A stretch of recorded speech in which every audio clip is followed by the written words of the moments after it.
رسول اللہ صلی اللہ علیہ وسلم فرماتے ہیں ایم من نبی الا وقد انذر قومہ، ہر نبی نے دجال کے بارے میں اپنی قوم کو ڈرایا ہے، لیکن وہ ابھی تک نہیں آیا، اب یہ آخری قوم ہے تو لامحالہ اسی میں آئے گا۔ اگر وہ میرے ہوتے ہوئے آیا تو میں سنبھال لوں گا اکیلا ہی، اور اگر وہ میرے بعد آیا تو پھر آپ لوگوں کو اس کو ڈیل کرنا پڑے گا، اس کا فتنہ بہت گہرا ہوگا۔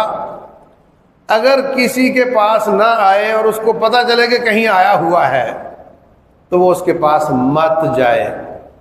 وہ یہ نہ کہے نہیں میرا ایمان بڑا تکڑا ہے میں نکل جاتا ہوں، میں دیکھ لیتا ہوں اس کو، ایسا نہ کرے۔ جس کو پتہ چلے کہ وہ آیا ہوا ہے وہ وہاں نہ جائے، جس کے پاس وہ آ جائے اس کو آزمائے، پھر وہ اللہ تبارک و تعالیٰ کے فضل سے ثابت قدم رہے۔ اس کے پاس